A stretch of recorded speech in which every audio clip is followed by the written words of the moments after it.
So my name is Jackie DeLacy. So I am very new to the water sector. I just have to admit that. I joined the e-water board of directors in late last year in November, and I'm on the steering committee of the Australian Water Partnership. And I just learned so much over the last day and a half, and I look forward to learning even more. It's just my height, right? Even learning more this afternoon and for the rest of the day. But I have really enjoyed getting to know many of you in the breaks. I'm really pleased that we're going to have this exciting topic now to talk about the climate finance and the water financing gap and some of the opportunities and risks around that. We've got a wonderful panel to help us work our way through that exciting topic. So we've got Sandy Swanson from Monash University, we've got Oksana Tichenko from Yale Finance, and we've got Michael Wheelahan from Proud Mary Consulting. So I know you're going to all enjoy hearing from them. What we'll do for the next 45 minutes, 55 minutes, is I'm going to start by introducing each of the panelists so you understand a bit of their background and ask them one question each.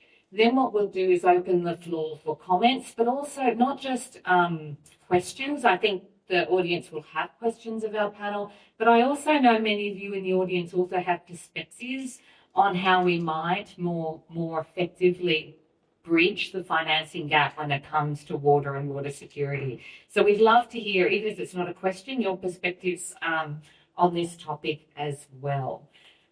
So given all of that, we might start off. I'm going to ask, so let me introduce Sandy first. So Sandy is the Deputy Director of Research, Missions and Impact at Monash University, where she helps to stand up the next generation of life-saving, world-changing action research.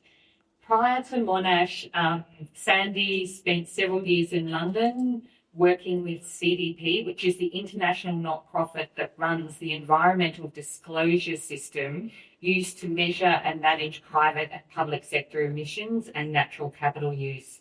She's a tri-national of Peru, the UK and US, all three very different places. So I don't know how you reconcile that in your personal life, but has spent her career supporting international development NGOs and initiatives with a particular focus on climate adaptation and mitigation, and has worked in many, many different parts of the world. I was really impressed by the sort of geographic spread of the work that you've done, Sandy.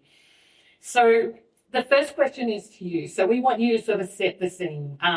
You describe yourself as a water generalist and have been supporting various aspects of international development for the bulk of your career, and your current role at Monash is really focused on designing initiatives that aim to address some of these wicked global problems, such as how do we get adequate financing for water security. How would you say water and its financing challenges have featured in your work? Thanks, Jackie, and thanks to Sarah and AWP for inviting me to be here today. I really relate to that being out of your comfort zone comment that Alison made, just because I'm not a water person. I certainly describe myself as a generalist, though I often find myself in rooms full of water people who are lovely and everywhere, because water is everywhere. But I have worked across a sort of really broad range of topics. And usually often end up talking about water as victim, as a driver, as amplifier, and in many cases as a solution to the challenges that we face. And I spent the last 10 or 15 years really narrowing in on climate change and looking at adaptation and mitigation challenges. And it's been a while coming, but I think the world is kind of waking up. That space is waking up to the fact that, climate change is in many cases a water-related challenge, and that feels especially true in our region, and we've been hearing that a lot over the last couple of days. We've got 60% of global population, but only 30% of fresh water supply. About 80% of that, as far as I understand, goes to agriculture. I work quite closely on health and climate, and recently heard a statistic that 90% of deaths from tropical storms occur in our region as well. So this is a really serious challenge. for Asia Pacific, and it's something that Monash looks at, really closely. So I get to support. I'm lucky that I get to support this enormous range of research and academics like Tony and Ben and others that are here from Monash and water sensitive cities. I won't necessarily run through all of those, but I can say they range from ocean-based, mitigation initiatives to finding ways to extract pure lithium using zero water, which is so critical since lithium is found in really water-scarce regions of the world. And finding ways to do that without water then becomes a win-win for communities, but certainly to allow us to continue with the energy transition. So there's so much that Monash does. I won't run through it all, like I said, but so much involved in that water space. I think, being a journalist, I've had the opportunity to learn a few thing along the way as someone who doesn't, live and breathe this language in this space. So for what it's worth, I guess I'd sort of maybe boil that down into 4 quick things. And, one is the obvious is that, climate change is essentially a big discussion in many cases about water change. I try to say that in as many rooms as I can. Second, it's a threat multiplier to anything that we're working on. Pick any of the SDGs. Water insecurity makes all of those harder to achieve. Third, at the same time, while it's a threat multiplier, it's also, it can be a sort of a just add water benefit. If you're looking at a challenge that's public health or geopolitical security or gender equity, if you can illustrate what the water benefits are, you can sometimes win political, public, and financial support for that work. Fourth, the finance is all wrong. So as a segue to our discussion today, and sort of what I mean by that, clearly there's not enough. We committed as a sort of global community to secure $400 billion for loss and damage funds to help LDCs, least developed countries, to transition and adapt to climate change. We've currently secured about 750 million of that, so that's less than 2% of what's needed. So the quantum frankly isn't there. What is there, I saw on Sarah's slide, is only what's coming to water, which is 75-80% of the problem. In many cases is only getting 2-3% of finance. So clearly that's not always going to the right places. And finally, it's oftentimes the wrong kind of finance. The countries and the regions that we're working with, the partners that we have, can't either qualify for, secure, or pay back high interest loans. Really what they need are grants and gifts and in-kind support, but in the challenging environment that we're in. I'm also not a finance expert, which made me, also a little uncomfortable about being in this space. So I'm really looking forward to hearing from the esteemed panel here, co-panelists, to sort of help provide some silver linings to the challenges and the realities that I'm outlining. Thank you. Thanks very much. I do think, it's on. The conversation we were just having around some priority communication, right? It sounds to me like maybe this issue of the financing challenge facing the water sector, particularly in the context of climate financing, might be one topic that we can all have a narrative around and think about how we're advocating for that. So that might be something we want to park and come back to as we think about the communication messages that we were just talking about. Maybe we'll move now to Oksana. So Oksana is a dynamic and creative financial professional. So we're going deep into the finance sector now, with over 20 years experience in financial management and strategic planning across various sectors, including the water sector. She's got a proven track record in securing funding for complex projects, navigating regulatory environments, and implementing sustainable growth solutions. She's the founder of Lean Finance, which is a consultancy that specializes in blended finance and the provision of CFO services. So, Oksana, clearly, we're all recognizing the demand side, that this huge need for investment in the water sector. I think Deb yesterday talked about billions required just for the Victorian situation, let alone what's required globally. And I think the World Bank has estimated it's something like $7 trillion we need. And this is occurring against the backdrop of which government financing is clearly constrained. There's a lot of economic uncertainty in the world. There's rising debt for many countries, and obviously the threats of sort of trade wars pose significant risks to the economies of many developing countries, particularly those in our region. So in this environment, government funding is fairly constrained. So what are the opportunities for us to be able to attract new funders and new financiers, in particular, so I'm thinking the private sector financiers, into water security, while remaining really true to the sort of climate considerations? So I'll hand that one to you. Thank you, Jackie. Yes, there was meant to be a slide with statistics, but I don't see it here. So I'll just voice it up a little bit. For global climate finance landscape, there was only $1.3 trillion put into the climate finance flows. Okay, excellent. In 2022. And in terms of the $7 trillion required to fill the financing gap, it's representing a fraction of the global assets, approximately 3% of the global assets. So why aren't we seeing any more? And the question goes into, we keep trying, we speak, we have narratives, we have messages, and it doesn't work. My son always tells me, I keep trying, Mom, it doesn't work. Well, which way you try? Maybe you try alternative way. Maybe you change the approach, how you do it. And so one of the approaches that I think is very effective in terms of mobilizing private finance is the blended finance. I'll be talking about that because it's my specialty.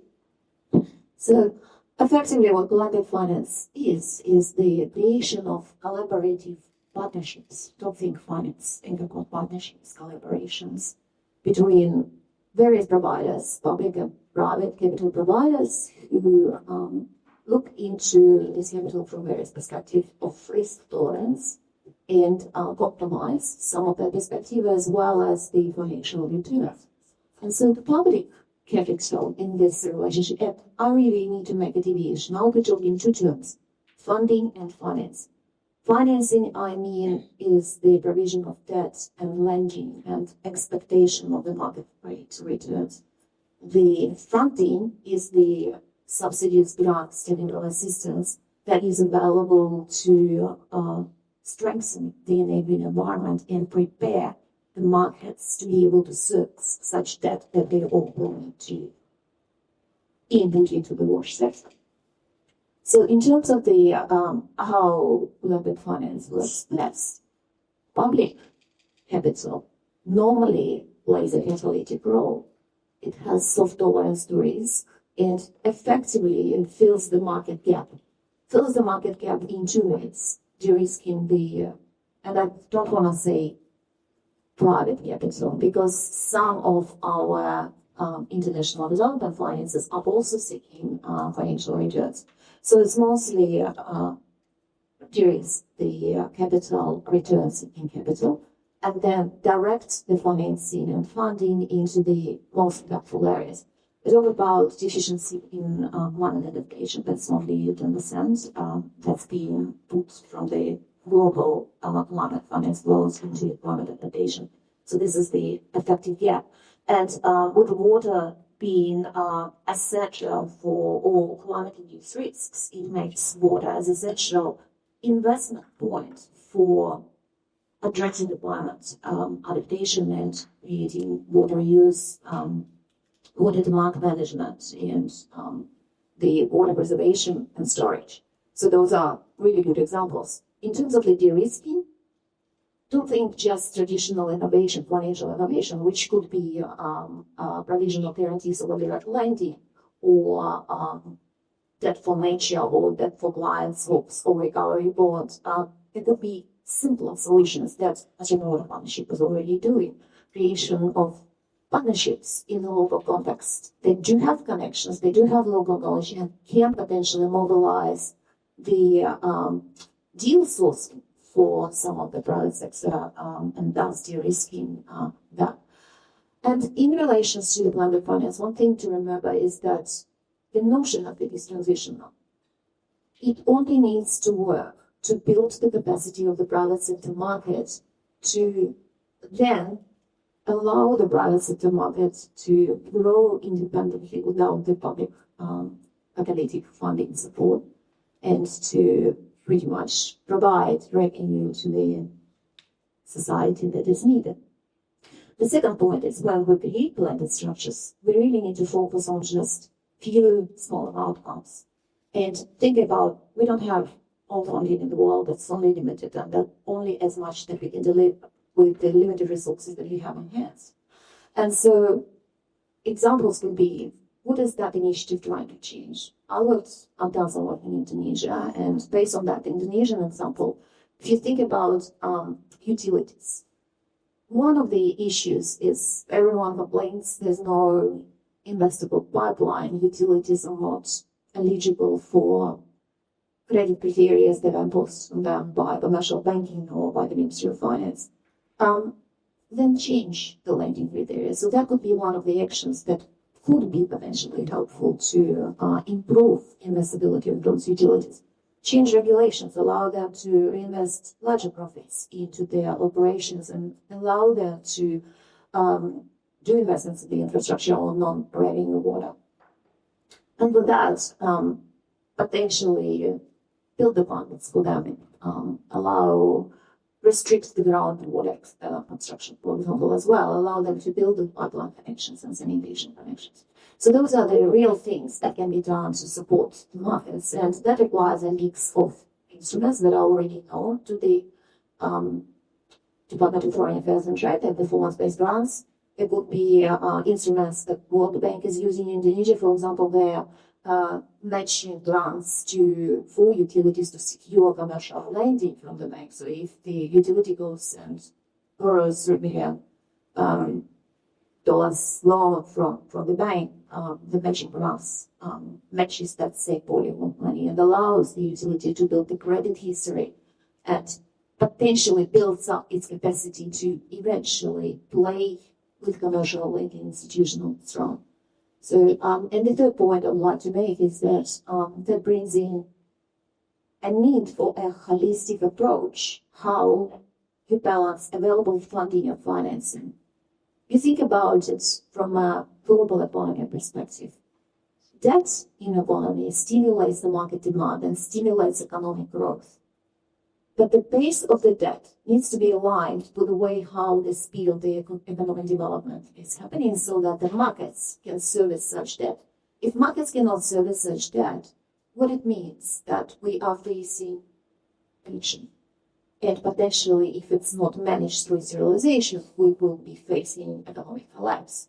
So think of blended finance as a program with its own macroeconomy.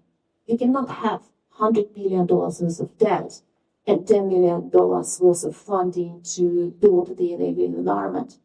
I designed non-sanitation fund. It was a $10 million financing facility and had an enabling facility siding it.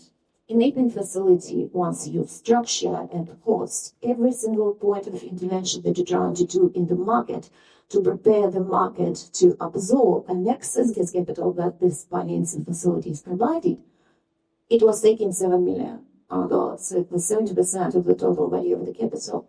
And that is way larger from how in traditional blended finance space plans are created. There will be only 10 and 15% in terms of a system facility, and then the rest will be sitting there dormant most of the time, waiting until the sector is able to absorb it and afford it.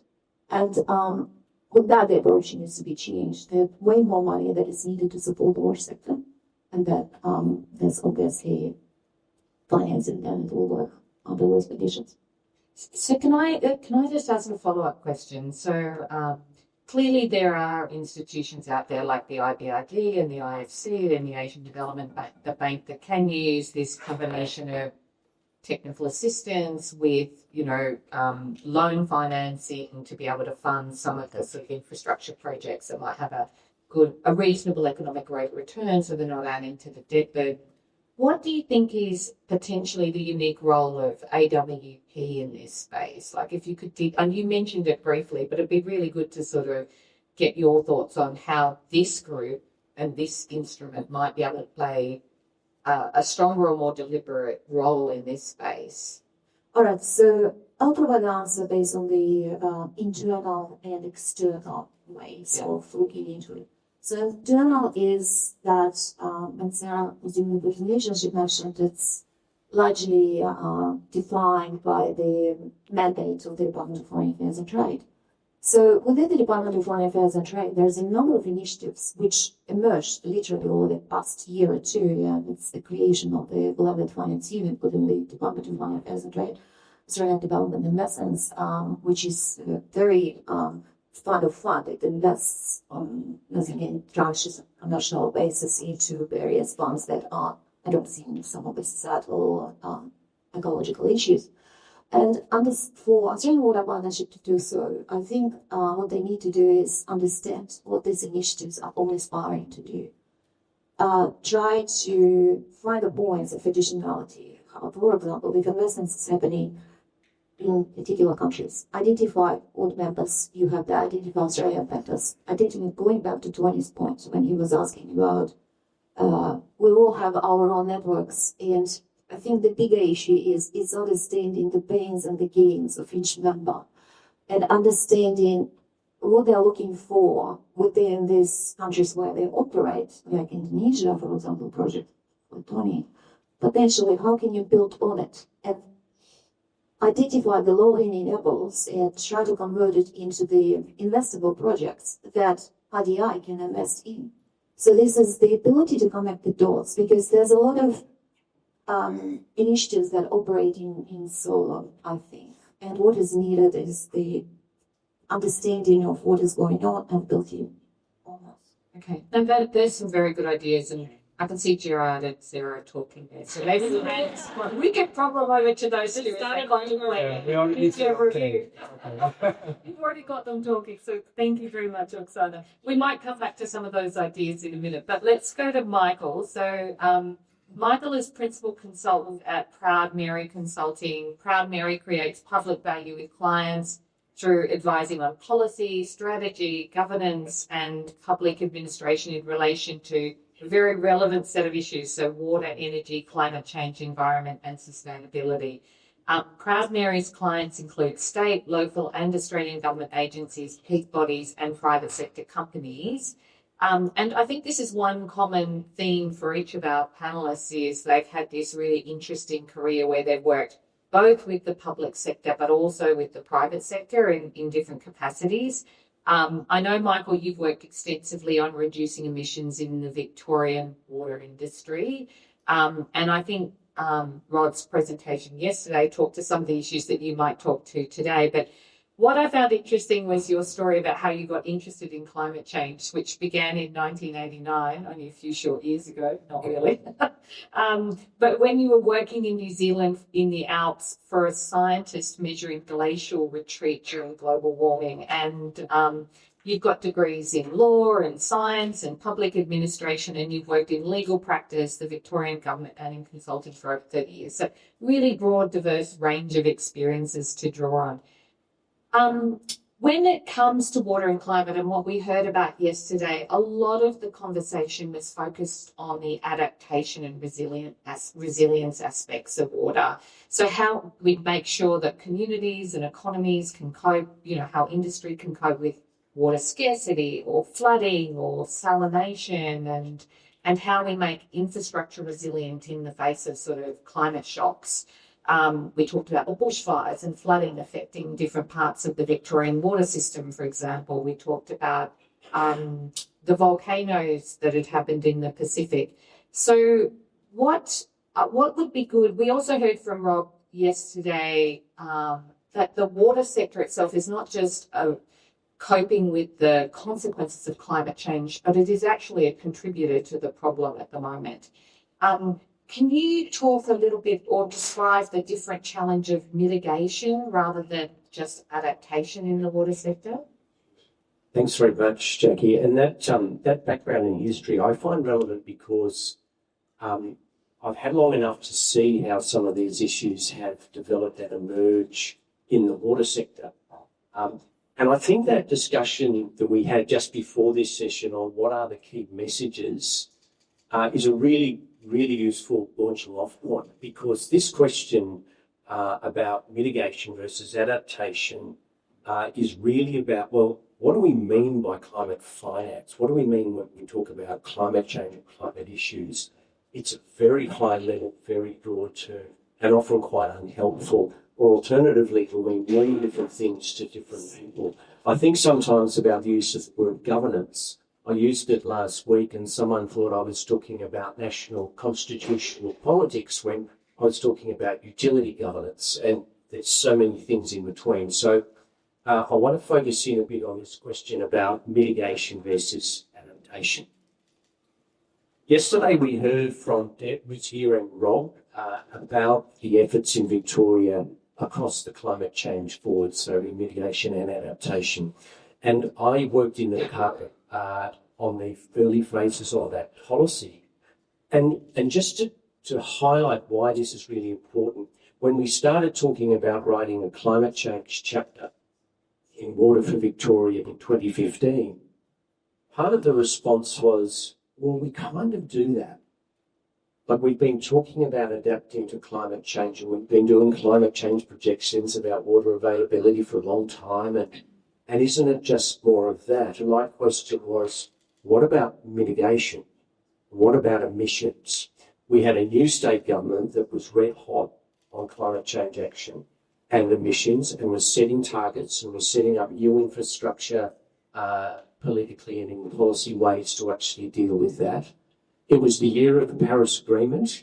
It was also a year of bushfires, although most years are in Victoria. So there were all of these things that were really pointing us towards needing to do something about emissions and mitigation for the first time. So what does that mean for AWP, coming back to your question? If AWP is a pool of capability or working with country partners, then those partners are increasingly going to call on AWP for climate capability. So coming back to this messaging, we need to understand what that is, and we need to understand where it is and how we can offer it. And I'll draw the distinction with adaptation. I see often water services as trying to turn uncertainty into certainty. Uncertain water availability, supply, quality, reliability, pressure into certainty on all those things. And humans have been doing that for millennia. And that's intensified around 10,000 years ago when we started to settle down. And so that is already there in the fabric of water services and water management, is actually dealing with uncertainty. And so I see, and I don't want to sound like I'm downplaying the complexity and the difficulty of adaptation. I am not. But I think that what it does is it adds layers on top of that work that already goes on. And it's building on a long-standing capability. It's already there, and that's really important to understand. We're doing climate change adaptation without even knowing it sometimes. But looking back at that time when I started to get interest in emissions in the 80s, I couldn't find too many people to talk to. It was a real novelty. And it's still sometimes a novel consideration in water projects. So that's new. So adaptation, mitigation, it's really important, I think, to split them and think about what they mean. They often interact, but it's really important to think about what are the capabilities we've got in those different buckets in the water sector, and how's that going to be drawn on. So it's a relatively new activity.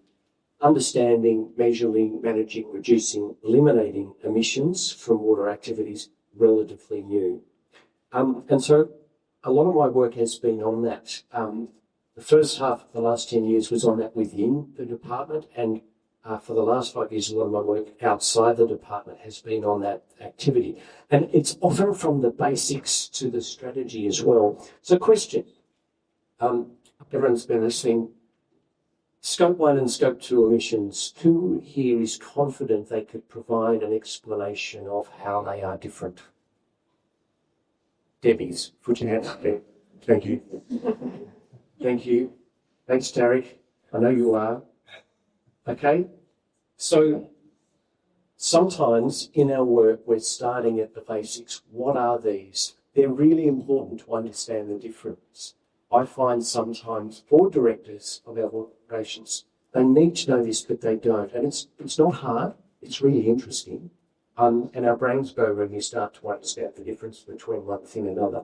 But the dendritic structures in our brain, so those branch-like structures, the great example I like is a fellow who said, when I understood that Zoe Deschanel and Katy Perry weren't the same person, I knew my brain was growing. So when you start to distinguish between things, it actually goes. So it's fun, it's interesting, it's stimulating, and it's really worthwhile.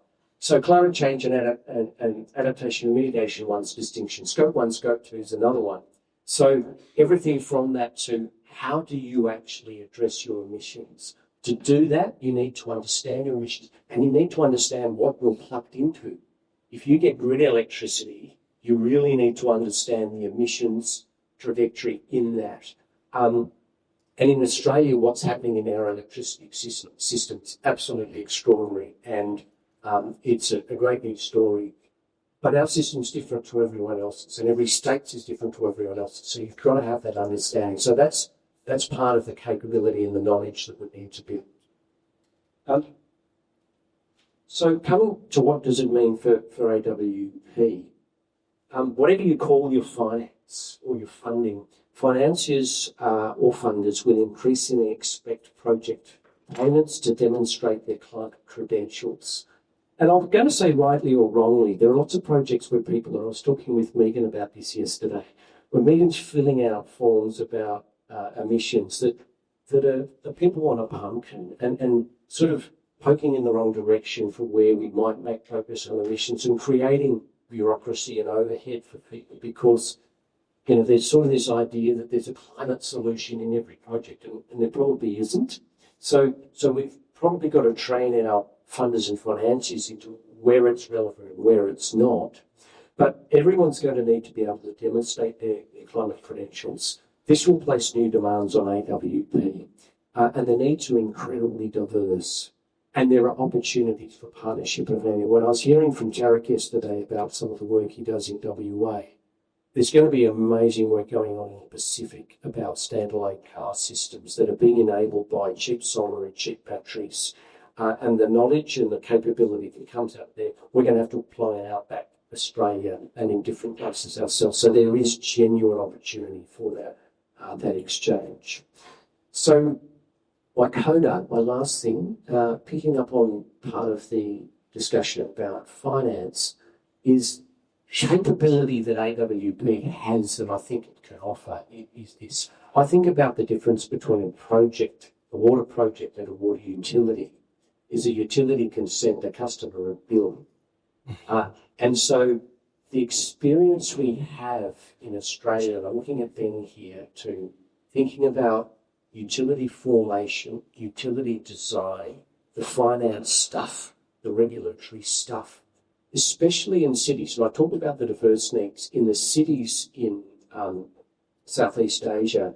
Those utilities will have customers who can afford to pay something for their water as they develop. That something will grow. In Melbourne, our water businesses are self-funding. In fact, they pay massive streams of cash to the state government, so they're incredibly mature. How can we bring that utility formation and utility development knowledge to the space so that customer contributions can be developed, that they can be right-sized, and that they can start to underpin that financial maturity that can lead to the finance that we were talking about before.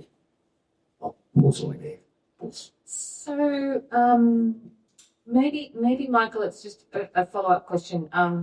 In a way, what you're saying is on the adaptation side, you're intensifying work that pre-existed. Like for a long time in the water sector, we've had to deal with water scarcity or water flows or changing water requirements. And so the whole system is geared around that. And maybe climate change is making that more urgent, more extreme, but it is a muscle we're already using. We're having to strengthen that muscle, but it's already pre-existing. But on the mitigation side, it's a newer capability. And that the future is we've got to bring both equally into our solutions for water.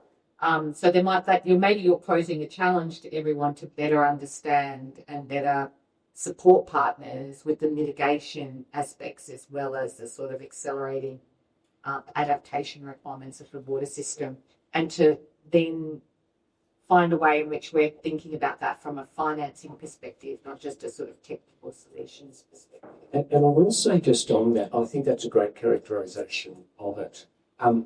If you, I don't think understanding the mitigation side will ever be the equal of the adaptation side, because it's so fundamental, and it's there. So right-sizing our understanding of each is the opportunity, and knowing when it's not relevant is as important as knowing when it is relevant.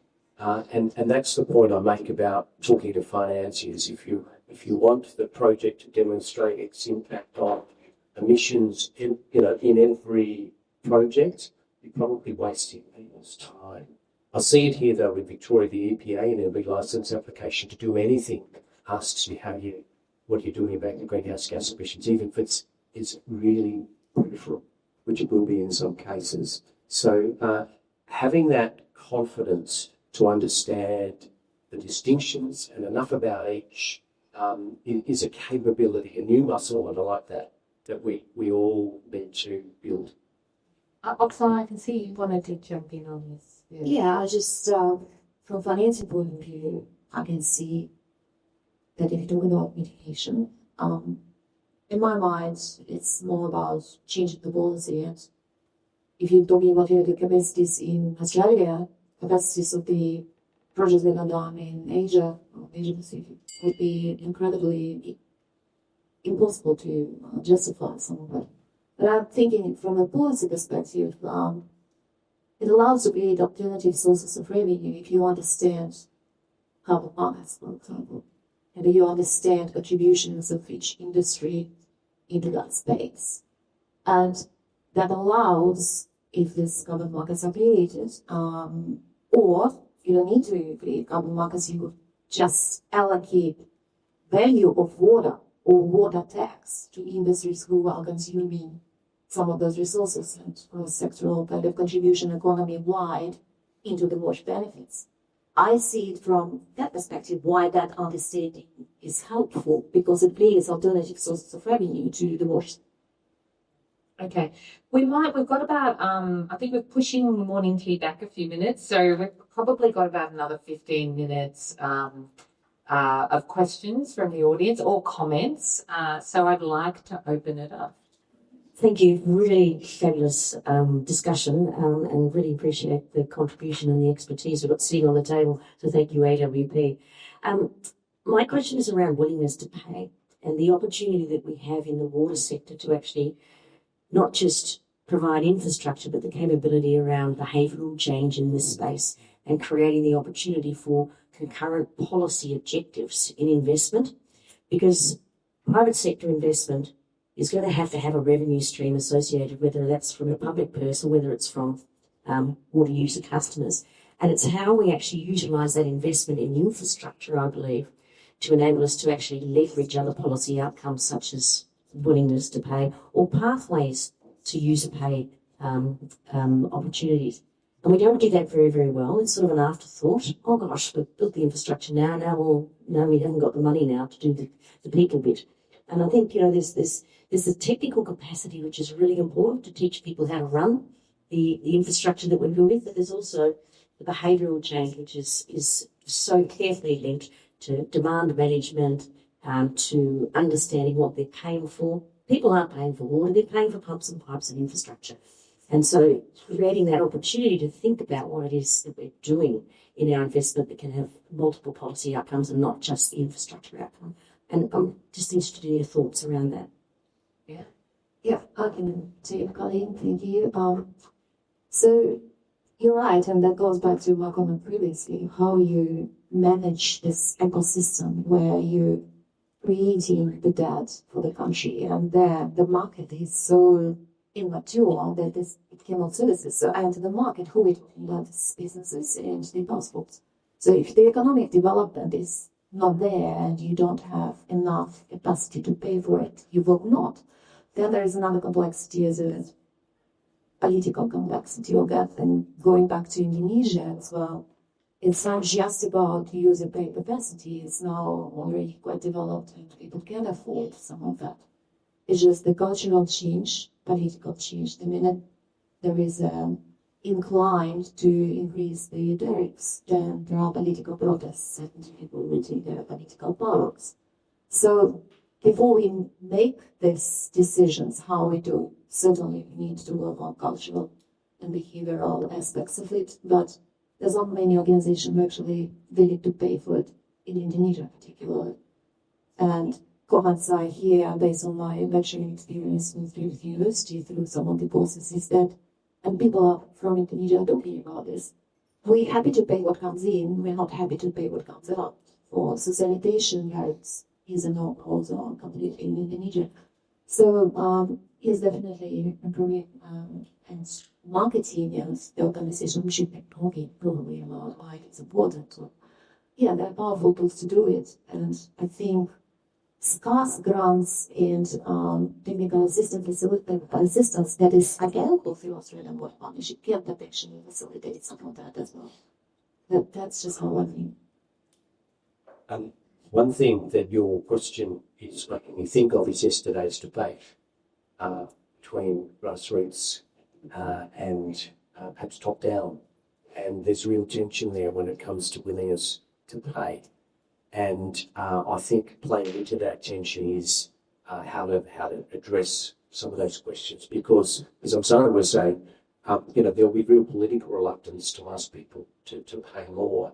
I think, though, if you look at how water services have been developed, can be developed, is that the very first step is for those who can afford to pay a small amount, not the whole cost. We've got that here in Victoria. I pay a lot of my water bill that I'm very happy to pay, and a whole lot of it goes to the, covers the whole cost, and a whole lot more goes to the government. That's miles down the track, but there's a progression. And getting into that awkward space of asking people to pay money and asking governments to support that, it can happen incrementally. And doing that incrementally allows you, with a top-down approach, saying someone's got to pay for you, so we don't get to the stage where people can pay for a service that they value, that they're already paying for in some ways by getting their own water, transporting their own water, paying for it in their kids' health. There's all sorts of ways people are paying for a lack of a water service now. It can happen incrementally. Probably takes decades, and it probably needs to only progress in lockstep or with a broader economic development that means people can afford that. And I think there's huge experience in thinking about utilities and how you set them up more financially in Australia that can be really relevant to other countries. Yeah, and I think just to reinforce the point, a lot of poor communities are already paying a lot of money for water, and it's an incredibly inefficient way to pay for water, and it's not particularly a good way of paying for water, even amongst poor communities. So I think there is a real structural shift that needs to happen, but in a way that is absorbable by the sort of local political context. But it's a really good one. And sorry, just one tiny piece on that, just because the mention of behavior, you see change and works there, and a lot of what we do, and I microphone or to bang, but is really about spending that time, that long game, that door to door of making sure that the community is on board. It almost feels like it goes without saying in rooms like this, but in order to, people are going to pay for something that they feel is going to be used, and it's going to be used because they were consulted and engaged from the very, very beginning and asked what they need and what they want. And it can be quite easy to be in rooms where we continue to decide what's needed over there and how we're going to deliver it over there, and maybe don't spend as much of the days and the weeks and the months and the years really to find out exactly what that is. So, I think about that a lot in terms of where we want to make investment and how we build that business case. Tony, we might go to you, and then we'll go to the far end of Becky, I think. Okay, yeah. We'll go right to the end because we should always preference people on the outskirts of the room too. Okay, thank you very much. Look, after reflecting that in the last session, we lamented the fact that a lot of the water message is not cutting through in a lot of the climate action narrative. And it's not as if we belong to a mitigation camp or an adaptation camp, because they're not mutually exclusive. But we acknowledge that the influence of water is most significant in the climate adaptation actions. And I remember I think it was 2017 when I was in the World Bank at Washington, D.C., when there was this announcement that there was going to be a significant shift in financing to, I think, almost 50% of future financing was going to shift to climate adaptation to balance being balanced. And so I remember being there and the sense of anticipation that there is a realization that if you like, the more immediate return on investment is actually there from a climate adaptation perspective because of the reduction in damages and so on associated with climate adaptation.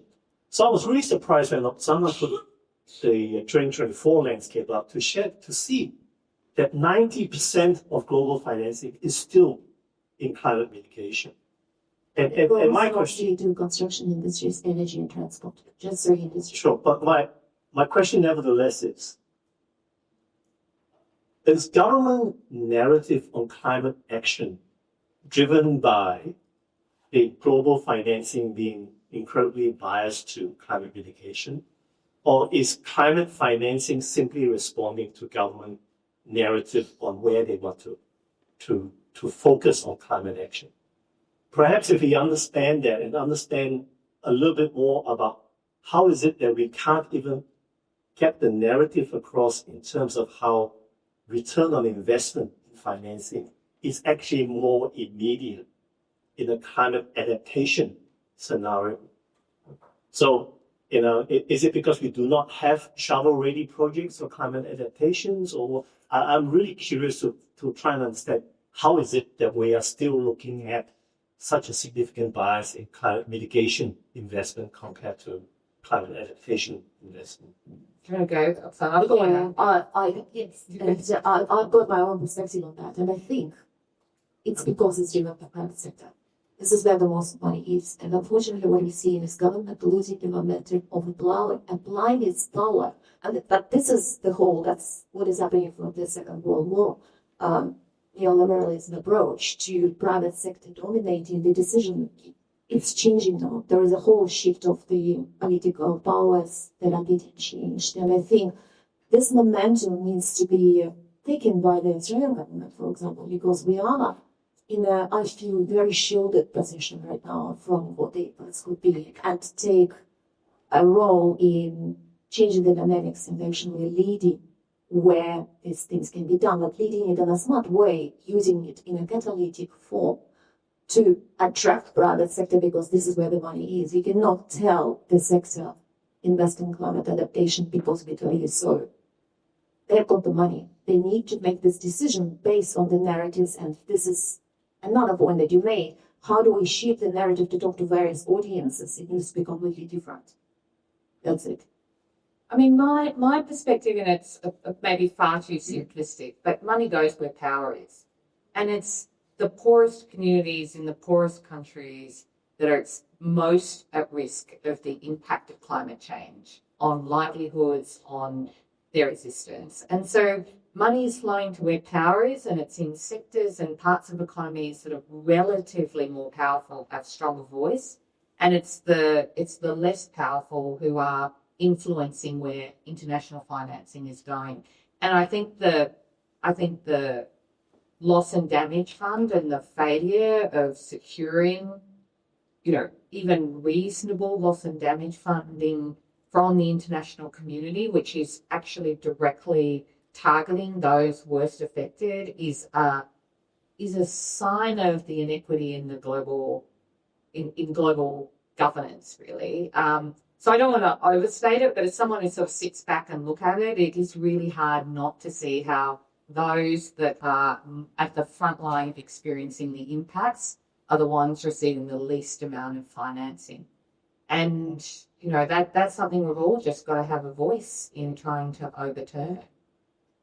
So, sorry, just going to add to that, just as someone who's worked in the mitigation and the adaptation space, Tony, I have a very soft spot in my heart for mitigation because every single degree does matter. So every single degree that we can limit warming and those impacts makes such a huge impact. And I think that the sort of the energy, transport, construction, hard to abate sectors are really, really great at making that connection and that argument. We are climate actors, we need climate finance. Meanwhile, we have water actors and food actors and public health actors and people who care about fisheries and refugees. They end up going for international development funding and traditional philanthropy. They're not as strong, I think, at making that argument. I think they're getting better. So the humanitarian in me loves adaptation, but the way I've always described this issue to my kids is, there's a bathtub overflowing. Find a way to turn off the taps. Yes, let's make sure we get the sandbags out, but we have to turn off the taps. So this will get incrementally worse. That shift and that balance is certainly wrong. But I do tend to think that mitigation will make all of the challenges we're looking at, so much worse. But yeah, we do need to get that shift right. But part of that might become part of the narrative, how we tell the story about how water and food and everything else is just needs help, needs to be safeguarded now. Yeah, I mean, I think we can all agree, though, when you look at how financing is being distributed, it's not necessarily logical. So there's some power dynamic that's influencing it that's bigger than just, what is the most economically rational investment decision around how that limited set of funding is being allocated. I wanted to go to Becky. So thanks. A little bit on the same theme, but a bit more technical as well. I just wanted to pick up on the conversation that started on the potential links between AWP expertise and blended finance initiatives in DFAT. And Dr. Hannah's right, this is an area that's really increasing in DFAT. We have ADI, as mentioned. We also have a thing called PIDGE, which is the Private Sector Development Group, IDIG, the International Development Investors Group, and there's a couple of others as well. So this is a kind of expanding area. It's been there for a while, but I think that kind of trend in international ODA flows that Jackie referenced is, that's kind of here to stay. We've seen the two biggest donors, the UK and the US, make huge cuts. There's also cuts in a lot of Northern European donors, Germany, Sweden, Netherlands. Australia is about the only country where the aid budget has gone up. So we have to really kind of grapple with this and think about how do we bridge that kind of blended finance development gap. I would say there's a creative tension there. On the blended finance side, the people guys we're working with are very keen to protect their independence and be able to be the ones who are making the decisions on where the investment goes. They want to be able to pick the winners. And their kind of drivers are about, kind of returns and so on.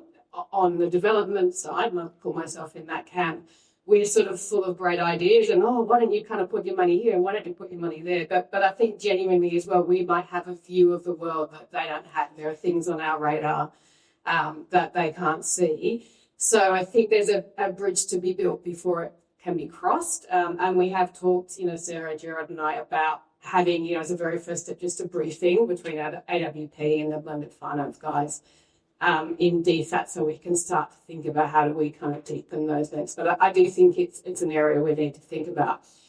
My question, though, kind of comes a bit to your point, Jackie, on power. And I know very little about this place, but the little that I've seen so far about where those blended finance investments go is that they are going towards the kind of upper middle income countries, the Malaysias, the Thailands, Philippines, where, the risks are lower and the economic returns are higher. See very little in a Pacific context. We heard yesterday about, the kind of great need for additional finance in the Pacific. You see very little in the kind of low income countries. Is that just the kind of reality that we have to deal with? And I do wonder, actually, are we displacing private sector resources when we're investing in Thailand and Malaysia? Or is there, what can we do to actually try and direct more of those blended finance resources to the kind of lower income end of the developing spectrum? Great question. Thank you, I can take over. Thank you, Rebecca. And I think we need to maintain the balance about whether to choose Malaysia or those to do Pacific Island. Because we still need to build economies around us, and this is where Australian success will lie. because the more stable the markets are around us, and once the markets are built in the Pacific, the investment will flow there. But we need probably to focus there too, and probably more so than it is in Malaysia, because one of the points of the blended finance, we should not be, for blended finance, you never compete with the private sector. Private sector will be there, so don't invest or land to electricity or clean energy, because private sector is all over the place. Do something else, strengthen the markets, because in the end, Australian economy will. I think that's a really great way of describing it, and I agree with what you observe about where money's going to those up-and-income countries, for example. In terms of what AWP can do and has to offer, it's, I think, really different for those different groups of countries. So I do think it is in those more developed countries that you described where that utility evolution, it is a real need. How can you, in Vietnam, for example, build an understanding of a pathway towards independently and customer-funded water services? Because that's a huge benefit for that country, and it's a hard thing to do. They're the same places too where there's probably going to be more focus and need to focus on the mitigation part of the equation as well. And so those needs would be drawn on in those countries, whereas it's quite different challenges in the Pacific. So again, having that understanding of how climate finance and the needs differ according to country, geography, project is part of the capability that we all need to have. The other point I just make is that the blended finance is a spectrum, right? It's not a singular tool. And I think in lower income settings or settings where the market opportunities are not as strong, you might need a greater percentage of grant financing. But it strikes me that Australia has, over recent years, developed a much more sophisticated set of tools in how it is supporting the Pacific, right? Lots more budget support. And so I feel like there is an opportunity to sort of lean into more blended finance models, but maybe they wouldn't look the same as they would in a Vietnam or in Indonesia. But I do think there is opportunity there that we probably haven't pushed enough on. We've probably only got one question left. Yeah. Oh. Okay, two. Okay.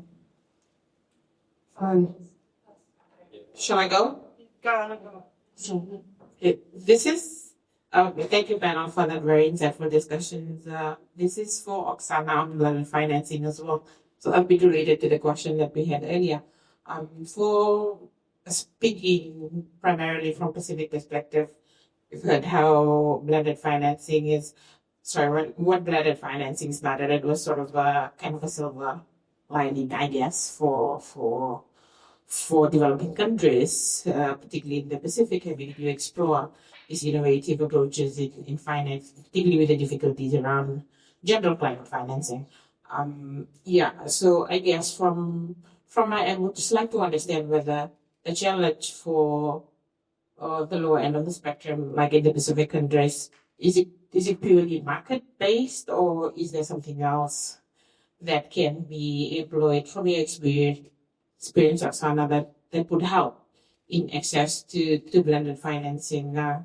I guess countries now are into developing national adaptation plans related to the question that Tony had asked earlier, with investment pipelines tagged to it. Is this something that would probably help in having an increased access to this blended financing? But yes, would like to hear your experiences around this, Oksana.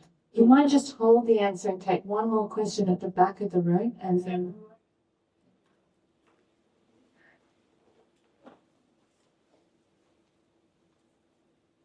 Thank you. My name is Michelle Fabio. I run a market building initiative called the Foundations Group for Impact Investing, and I'm interested in talking a bit about investment. And I know one of the slides mentioned that a lot of your investment comes from corporates and high net worths. I'm just interested in your perspectives about what role do you feel foundations can play in this sector, and what is needed to strengthen those partnerships. Okay, so two, maybe Oksana, I'll go to you on both those questions. Yeah, no problem. Thank you so much, Michelle. I'll get back to you in a minute. I'll just answer that question first. And sorry, I didn't get your name, but one example I can give is the Ghana Sanitation Fund, which I've done because it was a smaller scale investment. And that investment was aiming for only few outcomes because you have small amount of funds, but you using the funds that are available to create a discipline within the investment in a strategic way. And for us at the time, we were thinking of reducing the education rate in Ghana. We were thinking of improving access of the wash sanitation enterprises to finance and build gradually the capacity to work with the commercial local banks. And then equally support the repayment rates from the households. So for that, we had a number of pockets of funding working for this. We had thought about, because part of the reasons why there's lower repayment rate is because the customers are not happy with the outcome of the quality of the product. So you can do that by introducing particular standards associated with the product. You can train people to manufacture specific products according to those standards and give added incentives to the women-led enterprises if you would like to take up the gender empowerment aspect of it, for example. And then you build this investment trigger in those enterprises when this blended finance fund exits after 4 or 5 years. You also have government of Ghana, being part of the decision-making process on both financing side and the funding supporting side. And then when you exit, the government is fully capable of leading those initiatives on their own through their own financing, working with their own local banking sector as well. Going back to Michelle's question, I think Australian Water Partnership can potentially start looking into increasing the membership to the broader scale, membership within Philanthropy Australia. IT group mentioned Barry Becker. Their broad mandate is work with the 15 foundations and private wealth individuals in trying to augment some of the private wealth money going into the investments in the neighboring countries. So I think Australian Water Partnership can benefit by forming strong partnership with the Philanthropy Australia and potentially allow their members to build on those relationships and benefit also financially and from the blended arrangement of those private wealth individuals investment funds. I might just add to that if there's 1 second, just I've spent about 25 years of my life working with corporates and foundations and high net worth. So, thinking about it in this perspective, reminding corporates and high net worths have more money, you will know, than all this government income that we're talking about, certainly with the rise of billionaires. How are we, if we can get them uninterested in space and all the other toys they want to play with, but if we can get them sort of engaged in what we're working on, I think that is worth the effort.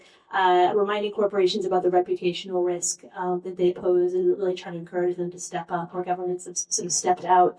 And, the U.S., and we'll see about Europe, but it's certainly no longer the epicenter of all our hopes and dreams for funding. We're seeing the rise of Singapore and sort of, Asian-based philanthropy and foundations. So really getting to know those groups and, Asian Venture Philanthropy Network that, we're a part of and others. So sort of finding ways to recognize that philanthropy comes in many shapes and forms, and it will be a big part of the puzzle as the geopolitical space continues to play out. All right, Michael, any final words from you? Otherwise, we'll wrap up. Just repeating 2 words, capability and mitigation. They're the 2 words. Okay, brilliant. Look, I know we didn't get to answer all the questions in the room. I think we will be moving to morning tea, so grab our wonderful panel. If you've got further things you want to say. Clearly, this is a topic we've got to spend more time on at the next Partners Workshop. So I think maybe we have a session on this where have we come to? What have we learned? But I think it's been a wonderfully, inspiring and challenge. You've posed a challenge, I think, to the Australian Water Partnership, but also to all of the partners in the room around thinking more deeply about the financing aspects of the work. So can we just finally thank our 3 wonderful panelists, Oksana, Sandy, and